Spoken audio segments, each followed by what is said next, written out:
Bismillahirrahmanirrahim. Assalamualaikum warahmatullahi wabarakatuh.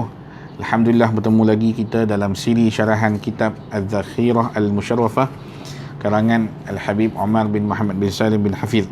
Kita masuk kepada tajuk Arkanul Iman.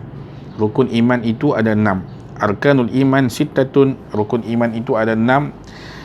An tu'mina billahi wa malaikatihi wa kutubihi wa rusulihi wa bil yaumil akhir wa bil qadri khairihi wa syarrihi minallahi ta'ala. Rukun iman itu ada 6. Beriman kepada Allah, beriman kepada malaikat, beriman kepada kitab-kitab Allah, beriman kepada rasul-rasul, beriman kepada hari akhirat ataupun hari kiamat, beriman kepada qada dan qadar khairihi wa syarrihi minallahi ta'ala, baik dan buruk semuanya datang daripada Allah Subhanahu taala. Alhamdulillah, kita sebut dulu, agama itu ada 3 rukun. Rukun agama ada 3. Yang pertama iman, yang pertama Islam, yang kedua iman, yang ketiga ihsan. Sekarang kita masuk yang bahagian yang kedua, iaitu iman. Iman ada 6 rukun. Rukun iman itu ada 6. Yang pertama mesti beriman. An tu'mina billahi, beriman kepada Allah Subhanahu wa taala. Apa maksud beriman kepada Allah Subhanahu wa taala? Beriman kepada Allah bermaksud kita percaya bahawa Allah itu Tuhan.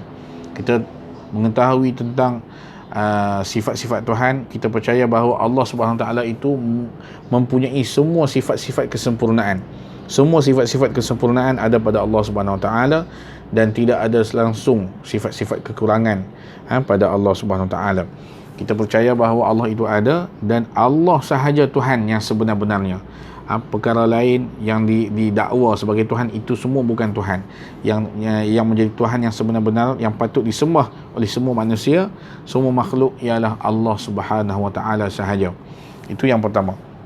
Yang kedua, kita beriman kepada malaikat-malaikat Allah Subhanahu wa taala, iaitu Allah Subhanahu wa taala ada malaikat. Allah Ta'ala, kita kena beriman Allah Ta'ala menciptakan malaikat, dan malaikat itu banyak, tidak terkira jumlahnya, kecuali Allah sahaja yang mengetahui.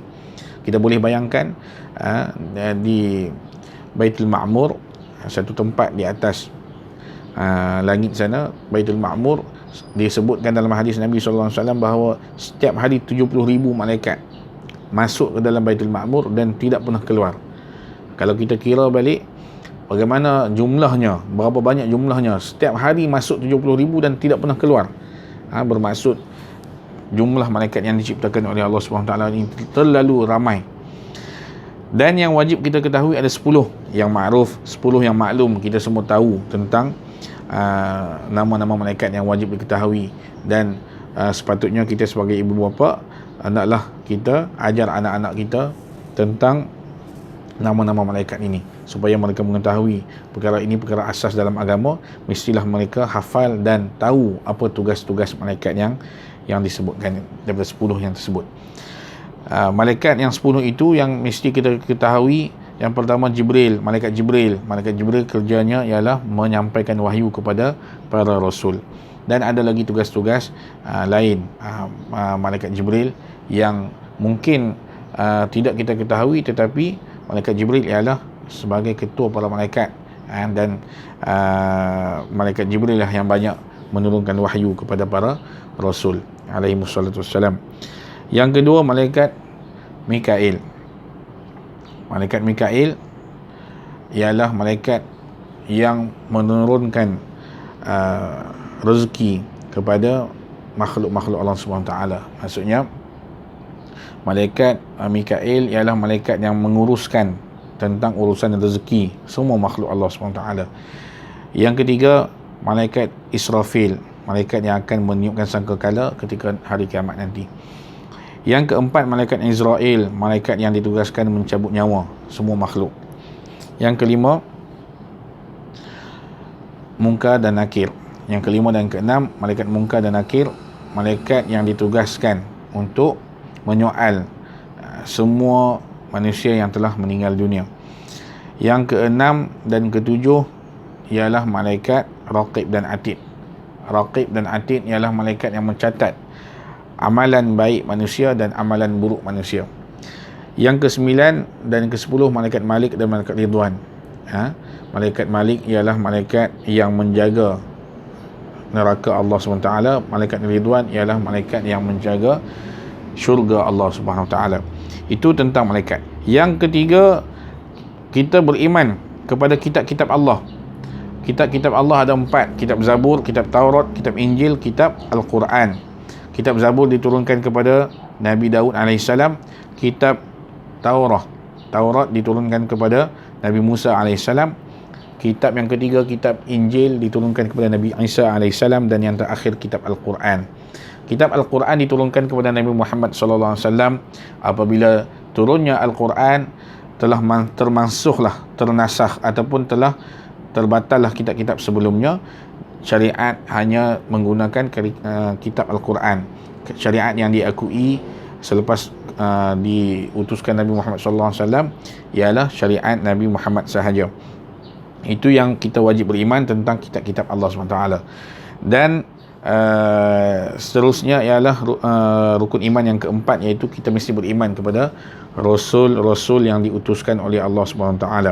Allah Ta'ala mengutuskan Rasul untuk menyeru manusia ke jalan hidayah, membawa manusia ke jalan Islam. Kita wajib mengetahui 25 orang Rasul yang diutuskan oleh Allah SWT. Rasul ini ramai, tetapi yang kita mesti ketahui ada 25 orang Rasul. Yang kelima ialah beriman kepada hari akhirat. Beriman kepada hari akhirat iaitu kita beriman bahawa ada kehidupan selepas kematian. Kita beriman bahawa adanya kiamat, dan kita beriman bahawa kita percaya bahawa ada hari kehidupan lain selepas kematian, iaitu adanya syurga neraka, adanya padang mahsyar, adanya mizan, adanya hisab. Semua itu wajib kita beriman. Dan yang terakhir ialah rukun iman. Kita percaya bahawa qada dan qadar, Allah Ta'ala sudah menentukan semua apa yang akan berlaku, dan baik atau jahat semuanya telah ditetapkan oleh Allah Subhanahu wa Ta'ala. Dan seterusnya, rukun yang ketiga bagi rukun agama ialah al-ihsan. Al-ihsan ini disebutkan dalam kitab ini, an ta'budallaha ka'annaka tarahu fa in lam takun tarahu fa innahu yaraka, iaitu kamu menyembah Allah Subhanahu Wa Taala seolah-olah kamu melihat Allah. Fa in lam takun tarah, jika sekiranya kamu tidak melihat Allah, sesungguhnya Allah melihat kamu. Maksudnya dalam setiap amalan kita mesti ada ikhlas, kita mesti ada keyakinan bahawa apa yang kita lakukan hanya khas untuk Allah SWT, dan Allah Ta'ala, kita yakin bahawa Allah Ta'ala melihat apa yang kita lakukan. Jadi itu secara ringkas penerangan tentang rukun iman dan rukun al-ihsan. Wallahu alam, sekadar itu saja untuk kali ini. Kita akan bertemu di siri yang seterusnya, insya-Allah.